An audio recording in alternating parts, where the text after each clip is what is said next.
상노와 애첩, 의기 높은 태의 길평. 허도로 돌아간 유대와 왕충은 승상부로가 조조를 배하라고 아뢰었다. 현덕에게는 아무런 야심이 없는 듯하였사옵니다. 오로지 조정을 공경하고 승상께 대해서도 거스르기는커녕 은혜 갚을 일만을 생각하고 있었습니다. 그러나 조조는 그들의 말을 듣자 대번에 눈꼬리를 치켜 올렸다. 얼굴에 노기가 충만하여 소리쳤다. 닥쳐라. 이놈들은 조조의 휘하냐 현덕의 신하냐. 나의 승상기를 앞세우고 또한 나의 군사를 거느리고 무엇 때문에 서주에 갔었더냐. 조조는 크게 분노하여 그들을 죽이고자 했으나 신하들의 만류로 두 사람을 살려주는 대신 그 관직을 빼앗고 내쫓았다. 조조는 유비가 괘씸하기 짝이 없었다. 이미 유비는 자신을 거슬러 차주를 죽이고 서주성을 취하지 않았던가. 거기다 원소와 손을 잡고 공공연히 자기에게 반기를 들고도 어리석은 유대와 왕충을 슬쩍 놓아주어 발뺌을 하려고 들었다. 조조는 유비가 세력을 더 키우기 전에 싹을 자르리라 작정하였다. 조조가 유비토벌을 입에 담자 공용이 입을 열었다. 지금은 엄동설환이어서 함부로 군사를 움직일 시기가 아닙니다. 내년 봄을 기다려서 출진하셔도 늦지 않을 것입니다. 그동안 먼저 나라 안을 더욱 공고히 다져두셔야 할 것입니다. 살피건대 형주의 유표와 양성의 장수는 몰래 제유하여 조정에 대해서도 불손한 태도를 보이고 있습니다. 승상께서 먼저 사람을 보내시어 그들을 끌어들이십시오. 형주, 양성을 승상의 세력하에 거두어 들이신다면 천하의 제후들도 승상의 위세에 머리를 굽힐 것입니다. 유비의 토벌은 그 이후에 도모하셔도 늦지 않습니다. 조조는 공용의 말을 좇기로 하고 유엽을 양양으로 보내 장수를 달래보도록 했다. 유엽은 장수를 만나기에 앞서 그의 모사 가후를 먼저 찾아갔다. 가후는 유엽을 보낸 조조의 뜻을 헤아려 보면서 반가이 맞았다. 가후는 유엽을 자기 집에 머물게 한 뒤 장수에게 그 일을 의논하며 조조에게 투항하기를 권했다. 조공이 이렇게 사람까지 보냈으니 그에게 투항하는 것이 좋은 방책일 것입니다. 그러나 장수는 고개를 저으며 마음을 정하지 못하고 있었다. 그렇지 않을 것이요. 그대는 지난날 나와 조조와의 싸움을 잊었소. 아직도 그 응어리가 남아있을 것이요. 지금 만약 조조의 권유에 따른다면 후일에는 반드시 해를 입을 것이요. 하하, 대망을 품고 있는 조조가 어찌 과거의 패전 따위에 원한을 갖겠습니까? 조조를 따라야만 하는 까닭이 셋이 있습니다. 첫째는 조조가 천자를 모시고 천자의 조서를 받들어 천하를 평정하고자 하는 터이니 그에게는 대의 명분이 있습니다. 둘째는 원소는 강성하고 우리는 약하니 우리가 적은 군사를 거느리고 가서 따르더라도 필시 후대하지 않을 것이지만 조조는 약하여 우리가 그를 따른다면 반드시 후대할 것입니다.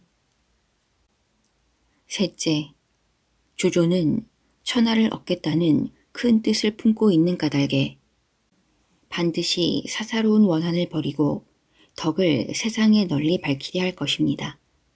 이 세 가지가 장군께서 조조를 따라야 하는 이유입니다. 장군께서는 조금도 주저하지 마십시오. 장수는 다음 날 가우 등을 데리고 허도로가 조조 앞에 나아갔다. 장수가 갸하에 엎드려 절을 하자 조조는 황망히 장수를 부축해 일으키며 손을 잡아 이끌었다. 지난날 나의 작은 과실을 마음에 품어두지 마시오.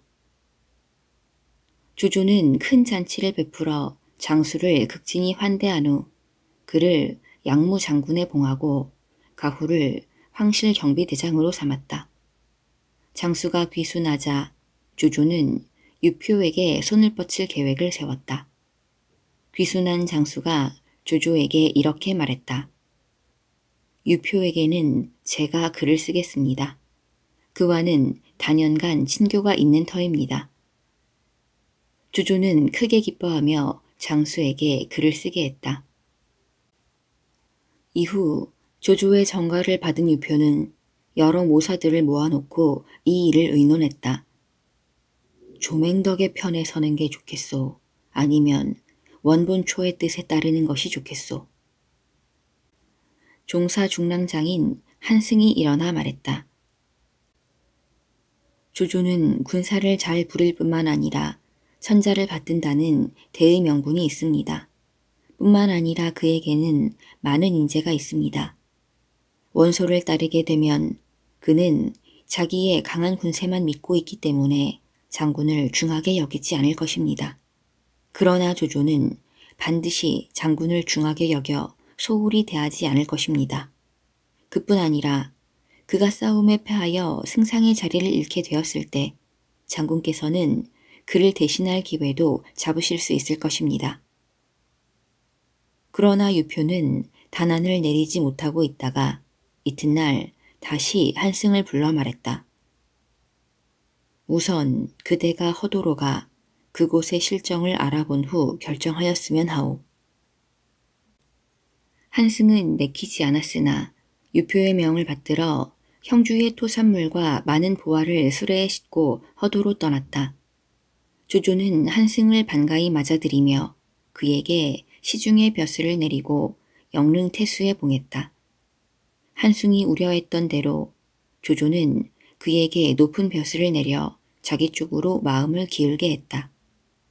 조조는 한승을 융숭히 대접하면서도 형주에 대한 이야기는 한마디도 입에 담지 않고 그대로 형주로 돌려보내 유표를 달래게 했다. 한편 형주로 돌아간 한승은 유표에게 나아가 허도의 활기찬 모습을 전하며 조조의 편에 들기를 권했다. 그 즈음 순욱에 대한 조조의 신뢰는 컸다. 그 옛날 낙양 황궁의 한낱 격리에서 몸을 일으켜 불과 10수년 만에 오늘날의 조조가 되기까지에는 그를 둘러싼 모사 양장의 힘이 컸다고 할 수 있다. 그 중에서도 순욱은 특히 탁월한 공적을 쌓고 있었다. 공은 나의 장량이요. 조조가 특히 순욱에 대해서 이렇게 말하는 것은 그만한 까닭이 있었던 것이다. 조조가 오늘날의 성공을 거둔 중대한 기략의 근본은 헌제의 신변을 재빨리 허도로 옮긴 사실에 있었다. 그것도 순욱이 때를 놓치지 않고 조조에게 권한 때문이었다. 천자를 받들어 인망을 쫓는 대순이야말로 주군의 운명을 개척하는 대도입니다. 다른 사람이 앞지르기 전에 속히 결행하십시오. 순욱이 조조에게 간곡히 건의하자 조조는 그의 말이 옳음을 알고 허도행을 결심했던 것이다. 당시는 다른 군웅들이 서로 다투기에 여념이 없을 때였다. 그러나 무엇보다도 첫째로 천자를 선점하는 데 착안한 젊은 순문약의 해안은 그만큼 탁월한 것이었다. 원소의 모신들도 그 계책을 권유한 바 있었으나 원소의 우유부단함으로 인해 그 기회를 놓치고 말았다. 원소가 한의 명문일 뿐만 아니라 강대한 세력을 지녔으면서도 지금 한낱 한 외방의 군주로 머물고 있는 것은 그때 그 기회를 놓친 탓이었다. 순욱은 내치에 있어서도 눈부신 공적을 쌓고 있었다. 허도를 중심으로 둔전 정책을 채택한 것도 그랬다. 지방 양민 중에서 인망 있는 사람을 뽑아 호장으로 두어 농경을 장려하게 했다. 전란 중에 있으면서도 산업을 진흥하여 오곡의 증산량만 하여도 해마다 100만 석을 넘을 정도였다. 이처럼 허도는 군사 경제에 걸쳐 눈부신 발전을 하고 있었다. 그러나 다만 한 가지, 허도의 번창에 비해 조정은 날로 그 기운이 쇠약해져 갔다. 조조의 무권 정치가 상부라는 형태로 그 위세가 더해가면 갈수록 헌재는 점점 실권을 잃어갔다. 헌재가 이렇게 이름만의 천자로 위상이 흐려짐은 곧 한해 몰락을 뜻하고 있었다.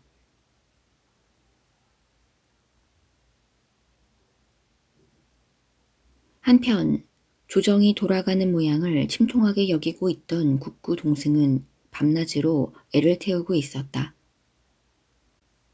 어떻게 하면 조조를 죽이고 황실의 권위를 옛날과 같이 회복할 수 있을 것인가.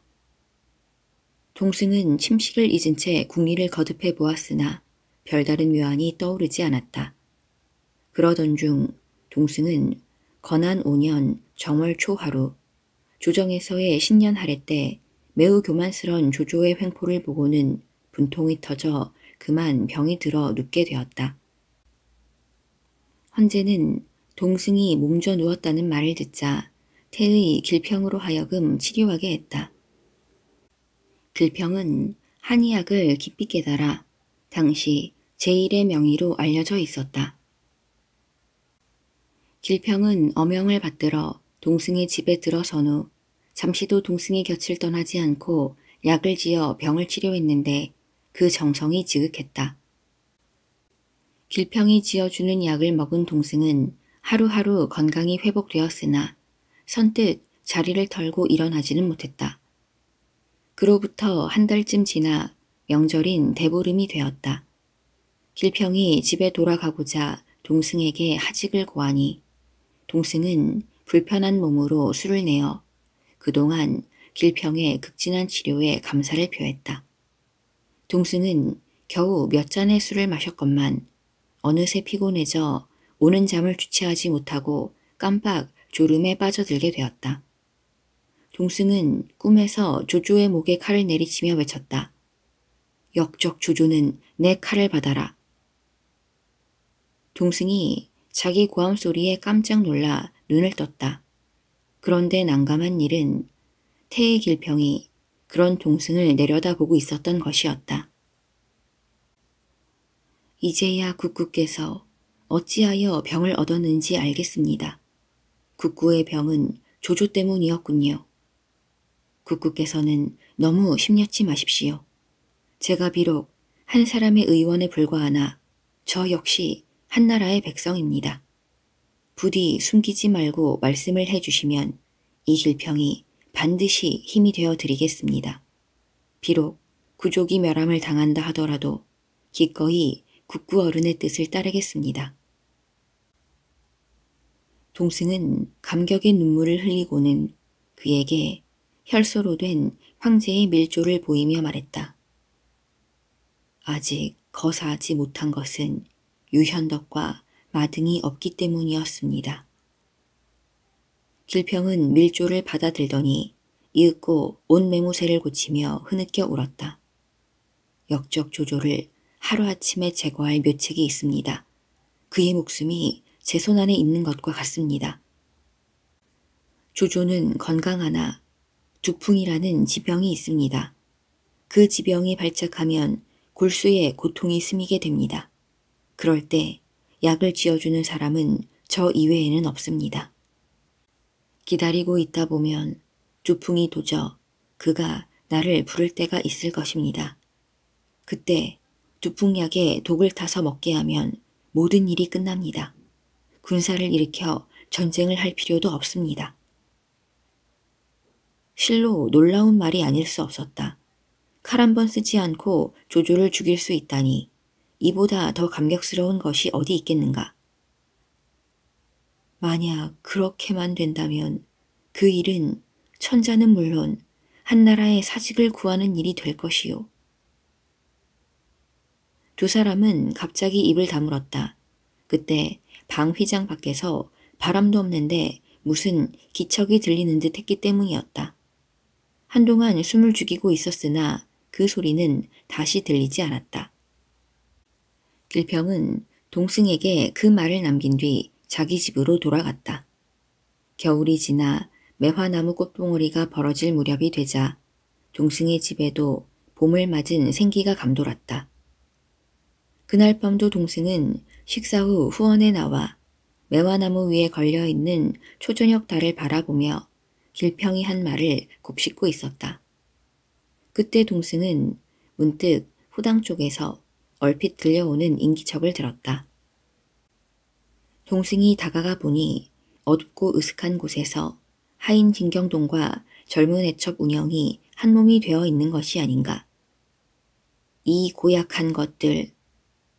동승은 경동의 목덜미를 움켜잡으며 외쳐댔다. 걔 누구 없느냐? 당장 이것들을 끌어내어 죽여라. 그때 그의 부인이 극구 동승을 말렸다. 그런 일로 그들을 죽인다면 우리만 부끄러워질 뿐입니다. 동승은 그들에게 각기 매 40대씩을 때리게 한 후 그들을 후각의 방 안에 가두어 두도록 했다. 그런데 그날 밤 진경동은 힘을 다해 문고리를 비튼 후 갇힌 방에서 벗어나 도망을 쳤다. 경동이 매맞은 것에 대한 앙심을 품고 무서운 보복을 다짐하며 달려간 곳은 승상부였다. 승상을 배웁게 해 주십시오. 천하의 변고를 아래러 왔습니다. 승상을 해치려고 모의를 꾸미는 자가 있습니다. 조조가 조용한 방으로 경동을 불러들인 후 물었다. 너는 누구이며 어인 일로 이 한밤중에 나를 찾아왔느냐? 저는 동국구댁의 간호 진경동이라 하옵니다. 근일, 왕자복, 충집, 오자란, 오석, 마등 등이 저의 주인집에 자주 모여 흰 비단을 꺼내놓고 때로는 눈물을 흘리며 무엇인가 의논들을 하는 때가 많은데 이는 필시 승상을 해치고자 하는 음모인 듯 하였습니다. 어찌하여 너는 그런 주인의 중대사를 자세히 알고 있느냐? 너도 그 한 패거리가 아니냐? 조조가 짐짓 겁을 주며 묻자 경동은 얼굴이 파랗게 질리며 고개를 저었다. 당치도 않은 말씀이십니다. 소생은 아무것도 몰랐습니다. 다만 며칠 전 태희 길평님의 심부름을 하던 중 어느 날 밤 승상님께 독약을 드시도록 한다는 말을 얼핏 듣게 되어 귀를 기울였을 뿐입니다. 놀라운 나머지 몸이 떨려 그로부터는 주인의 얼굴도 바로 보는 것이 두려웠습니다. 조조는 안도의 한숨을 내쉬며 좌우에게 엄중 단속했다. 일이 명백히 드러날 때까지 저 아이를 부중에 숨겨두도록 하라. 또 오늘 밤의 일은 일체 입 밖에 내지 말라. 그로부터 며칠 동안 승상부에는 싸늘한 공기가 흐르고 있었다. 그러던 어느 날 새벽이었다. 길평의 집으로 조조의 사자가 말을 달려와 명을 전했다. 지난밤부터 승상께서 두풍이 일어나 매우 고통스러워 하십니다. 곧 내진하여 주시기 바랍니다. 경동이 조조에게 고자질한 사실을 길평이 알리 없었다. 다만 길평은 속으로 역적놈이 이젠 죽을 때가 되었구나 라고 생각하며 준비해둔 독약을 감춘 채 종자 한 사람과 함께 나귀를 타고 승상부로 향했다. 조조는 길평을 보자 병상에 누운 채 약을 다려달라고 명했다. 길평이 독약을 넣은 탕기를 들고 와 조조가 누워있는 침상 아래 무릎을 꿇고 말했다. 약을 드십시오. 그러자 조조가 자리에서 몸을 일으키더니 태연스레 말했다. 그대도 책을 읽었을 테니 예절을 알고 있을 것이요. 임금이 병이 나서 약을 마실 때는 신하가 먼저 맛을 보고 아비가 병이 나서 약을 먹을 때는 그 자식이 먼저 맛을 보는 것이 예절이라 하였소. 그대는 나의 가까운 신하인데 어찌 한 모금 마신 다음에 권하지 않는가. 조조의 말에 길평은 가슴이 섬뜩했다. 일이 잘못되어 조조가 이미 이 일을 눈치채고 있음을 알았다. 조조는 손으로 탕기를 밀쳐내며 발을 쳐들어 길평의 턱을 걷어차니 약탕기가 방바닥에 떨어져 약이 쏟아졌다. 그러자 얼마나 독이 강한지 약물이 방바닥에 깔아놓은 천에 스며들어 천의 색이 금세 변했다. 그러자 기다리고 있었다는 듯이 무사들이 우르르 달려나와 길평을 꽁꽁 묶어버렸다. 조조는 정자로 나와 앉아 이윽고 갸에 결박된 길평을 꿇어앉히도록 했다. 너는 일개 의원의 신분으로 이놈 혼자서 나에게 독약을 먹이려 하지는 않았을 것이다. 너를 부추긴 배우의 임무를 대라. 그러면 네 한 목숨만은 살려줄 것이니라. 그러나 길평은 조금도 두려워하거나 동요하지 않고 태어냈다. 오히려 조조의 말에 껄껄 웃으며 말했다. 하하, 천자를 능멸하는 가증스런 역정놈아. 너를 죽이려 원하는 사람은 천하에 넘칠 만큼 많다. 내 어찌 일일이 그런 사람들의 이름을 다 댈 수 있겠는가. 조조가 화를 참지 못하고 옥졸들에게 명했다. 이 늙은 놈이 입을 열 때까지 매를 치고 주리를 틀어라. 명령을 받은 옥졸들은 번갈아 가며 길평을 내리치고 주리를 틀었다. 보고 있는 사람들이 처참한 광경에 고개를 돌렸다. 그러나 길평은 끝내 입을 열지 않았다. 조조는 이미 반송장이 된 길평을 옥에 가두게 했다. 이튿날이 되자 조조는 후강에 연회를 펼치고 여러 대신들을 초대하였다. 왕자복 등 4사람은 조조가 의심할까봐 불안한 가슴을 어루만지며 참석하였으나 동승만은 병을 핑계로 나오지 않았다. 술이 몇 순배 돌고 잔치 분위기가 무르익을 때였다. 조조가 일어나 여러 대신들을 향해 말했다. 우리 무인들은 가무만으로는 흥이 일어나지 않으실 테니 흥을 돋우기 위해 색다른 것을 보여드리겠소. 조조는 옆에 있는 시신에게 귀옛말로 명을 내렸다. 이윽고 연회장에 나타난 것은 옥졸들에게 이끌려 나오는 큰 칼을 쓴 길평이었다. 조조가 그를 가리키며 큰 소리로 말했다. 경들은 알지 못할 것이오만 이 자는 나라를 거스르고 나를 해치려고 한 자요. 그러나 천벌이 내려 실패했는데 이제 그가 무슨 말을 하는지 들어보시오. 길평은 이를 갈며 조조를 꾸짖었다. 역적 조조놈아, 어째서 나를 빨리 죽이지 않느냐. 듣자 하니 너와 공모한 놈이 6이라 하니 네 놈까지 합하면 7놈이 된다는 말이냐. 이 역적놈아, 내가 말하지 않았더냐. 너를 죽이고자 하는 이가 어찌 7뿐이겠느냐. 길평은 의식이 있는 동안은 조조에게 욕만 퍼부었다. 길평이 매에 못 이겨 혼절하면 물을 끼얹었고 다시 정신이 들면 매질이 이어졌다.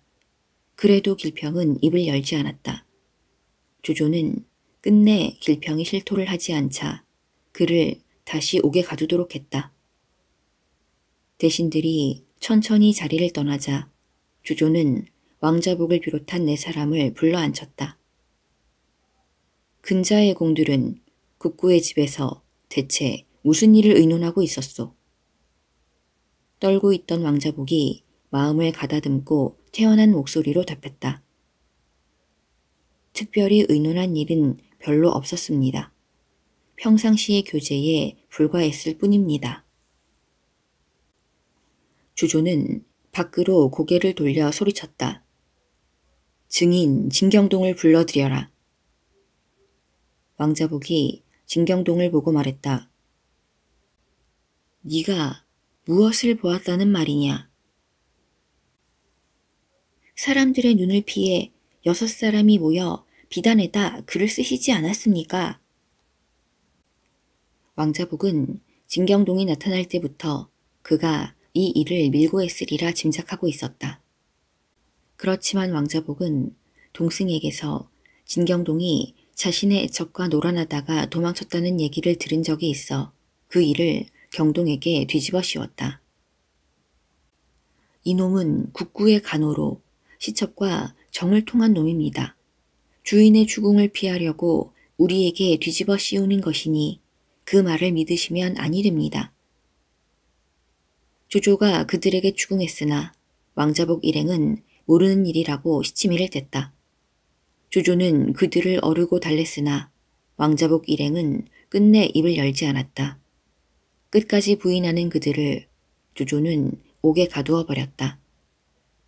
이튿날 조조는 여러 대신들과 무사들을 이끌고 국구 동승의 집으로 향했다. 국구에게는 내가 보낸 초대장이 오지 않았소이까? 초대장은 받았지만 몸이 불편해 즉시 불참하겠다는 뜻을 서면으로 알렸소이다만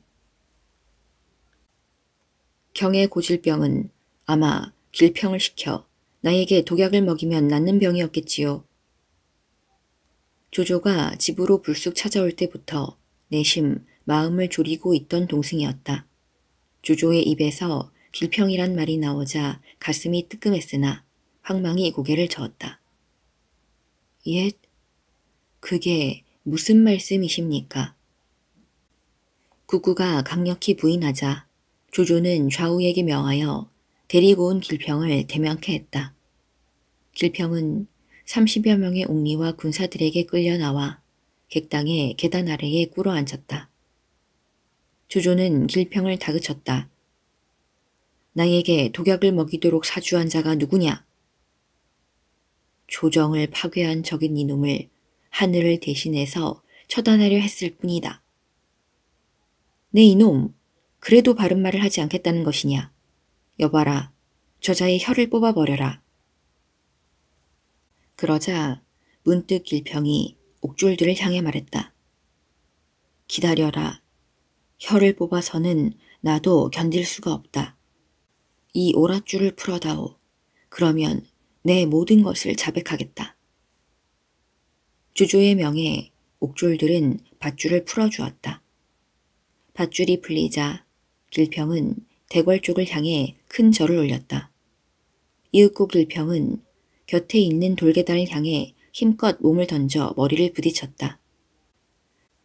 죽기를 작정하고 혼신의 힘을 다해 몸을 던져 부딪히니 길평의 머리는 으깨어지고 말았다.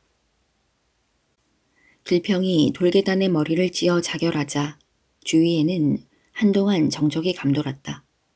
그 정적을 깨뜨리고 조조가 옥졸들을 향해 소리쳤다. 진경동을 끌어내라. 동승은 경동을 보고서야 일의 경위를 알게 되었다. 그러나 동승도 버틸 수 있을 때까지는 버텨보자는 생각이었다. 승상께서는 어찌 몹쓸 죄를 짓고 도망친 종놈의 말만 믿으려 하시오. 왕자복과 그 일당들이 사로잡혔고 그들이 이미 고백을 하였거늘 국구께서는 어찌 어리석게도 끝까지 거짓말을 하려 드시오. 조조의 질타는 더욱 세차지기만 했다. 티끌만한 인정이나 한 방울의 눈물도 아랑곳하지 않을 듯한 그의 얼굴은 그야말로 악귀 바로 그것이었다. 끝까지 조조의 매서운 문초를 피하는 동승을 조조는 더 이상 내버려 두지 않았다. 동승을 결박한 후 그를 난간기둥에 묶도록 했다. 조조는 이어 옥졸들을 시켜 서원, 거실을 비롯하여 집안을 샅샅이 뒤지게 했다. 옥졸들은 서원에서 드디어 천자의 혈조와 옥대를 찾아냈고 연서한 혈판의장도 찾아냈다. 흥, 쥐 같은 무리들이 감히 이따위 짓을 하다니. 조조가 혈조와 의장을 본 후 소리내어 웃었다. 조조는 부하들에게 명했다. 동승의 일가는 물론 하인까지 한 놈도 남김없이 옥에 가두도록 하라. 다음 날 조조는 부중으로 모사들을 불러 모은 후 입을 열었다.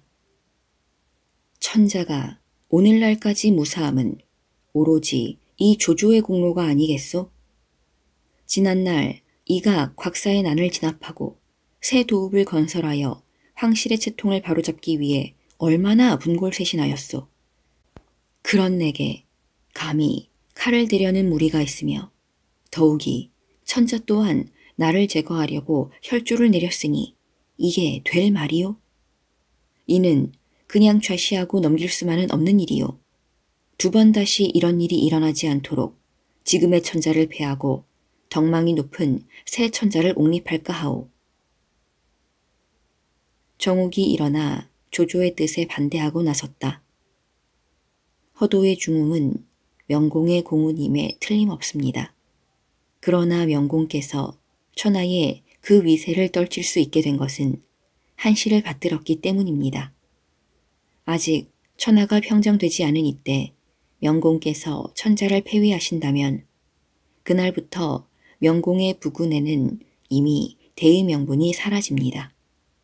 그와 함께 천하가 명공을 보는 눈은 돌변하여 버릴 것입니다. 정욱의 말을 들은 조조는 그 말이 옳다고 여겨 고개를 끄덕였다. 동승이 일로 분노에 차 앞뒤를 가리지 않았음을 깨닫고 천자를 패하는 일은 뒤로 미루기로 하였다.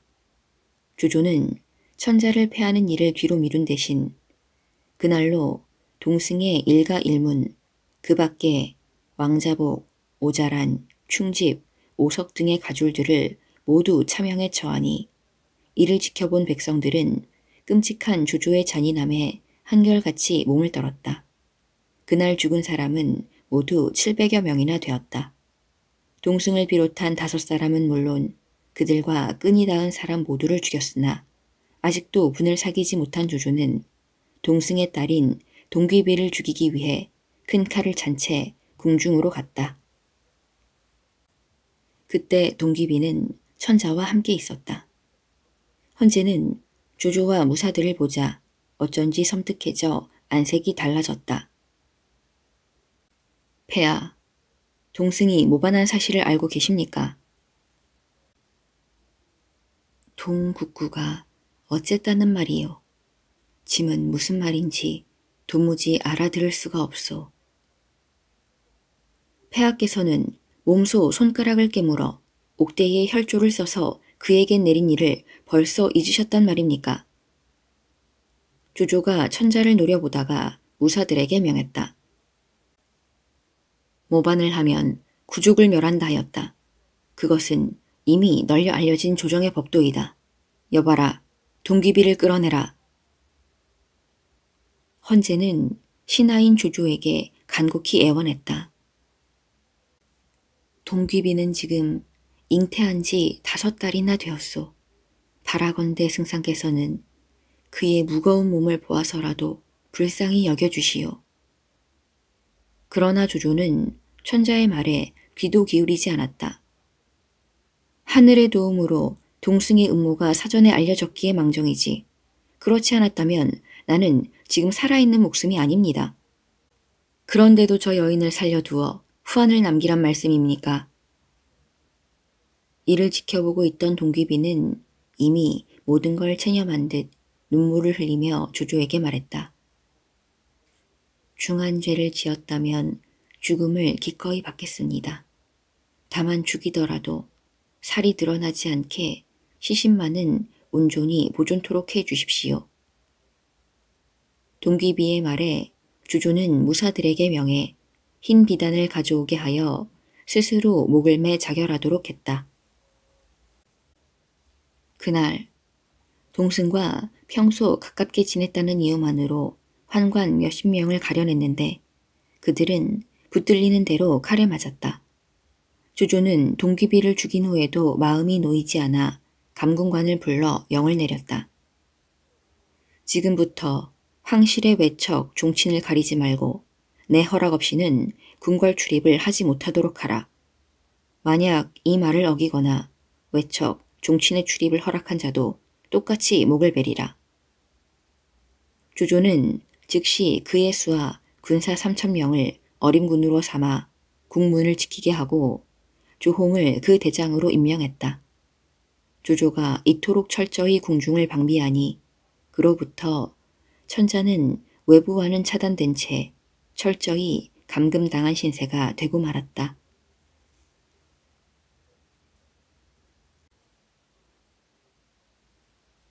유비의 참패, 다시 서주에서 기주로.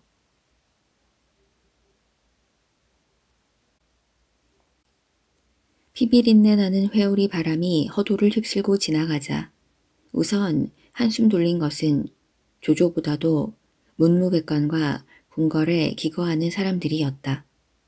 허도의 표면적으로는 한동안 고요가 감돌기 시작하자 조조는 동승의 일로 미루었던 마등과 유비의 일을 거론했다.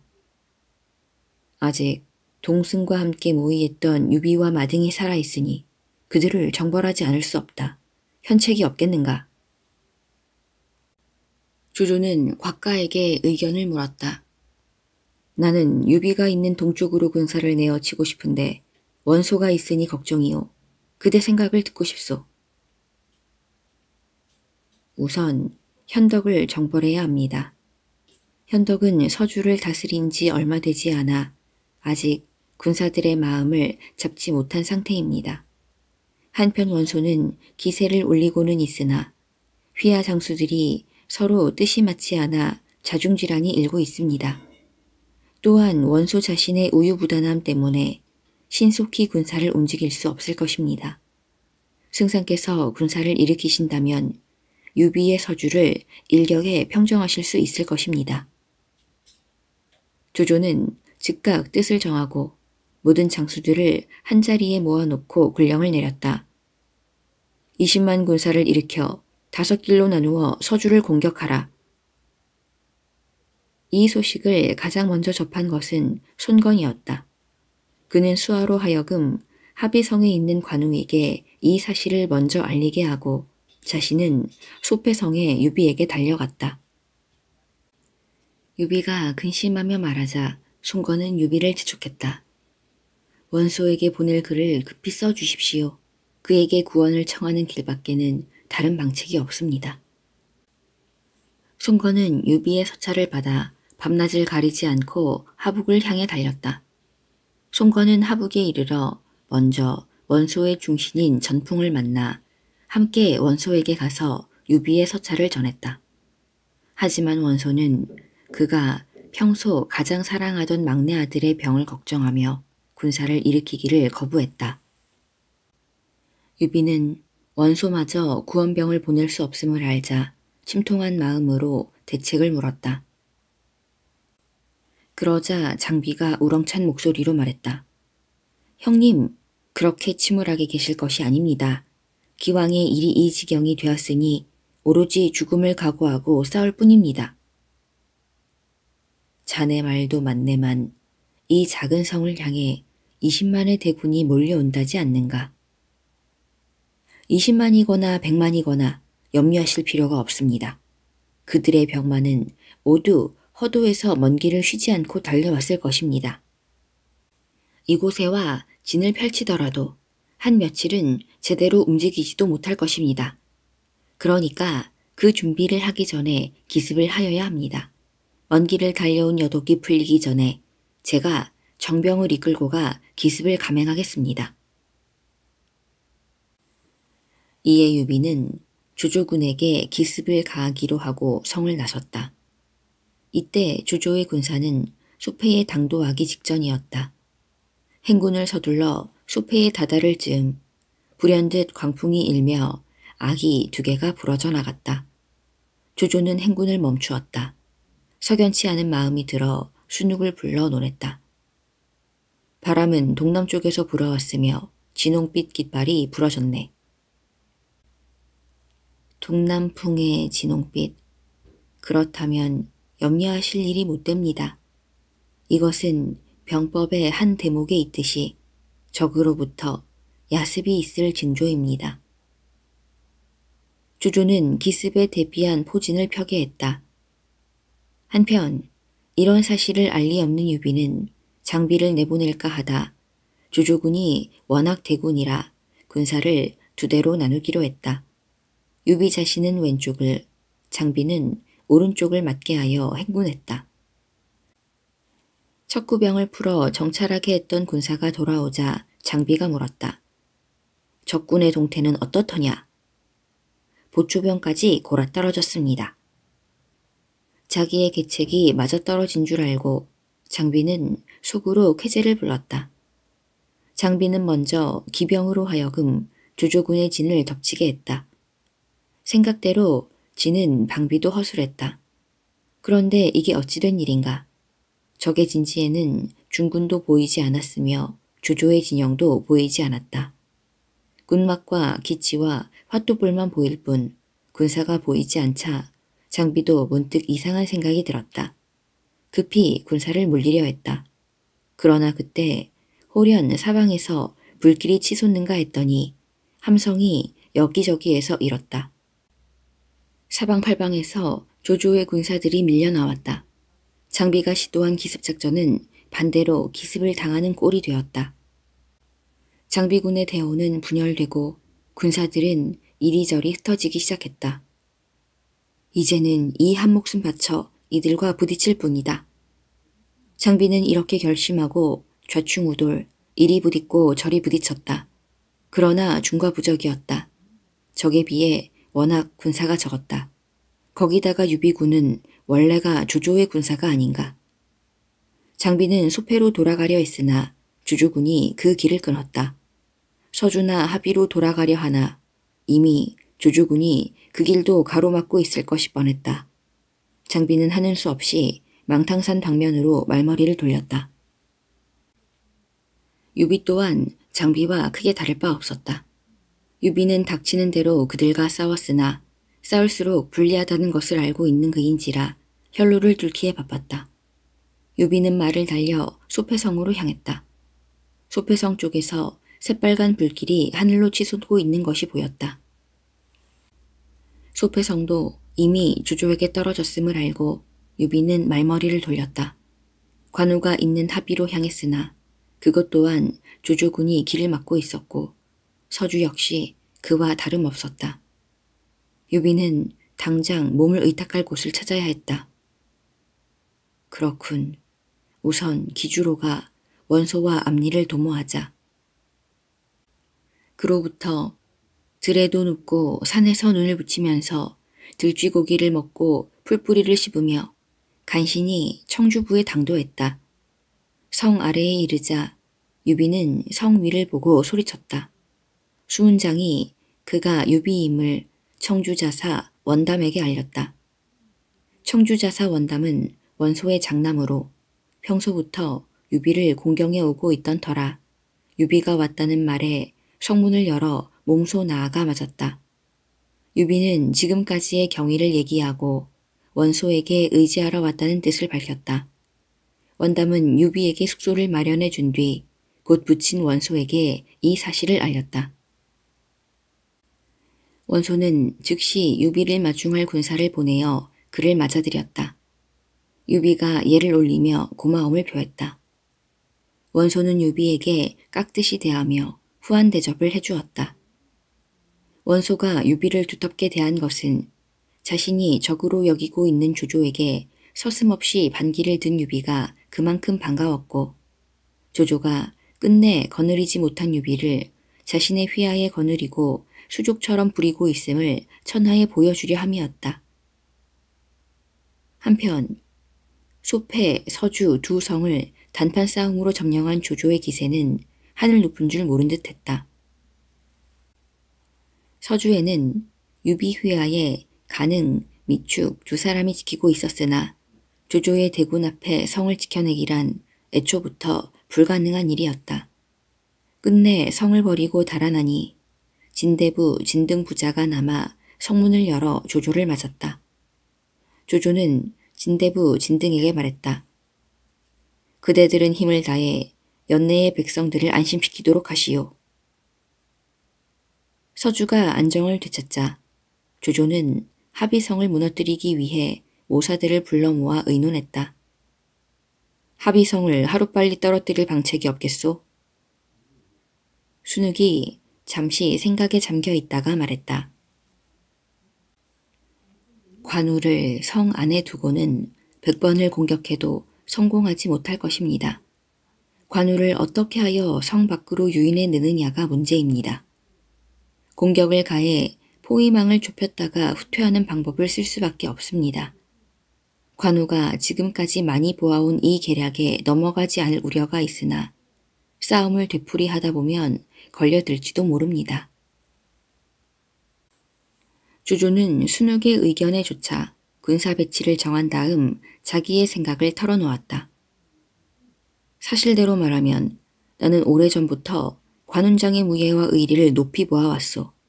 도량이 넓은 군자의 풍모를 지녔으되 무예는 그를 당할 자가 없을 것이요.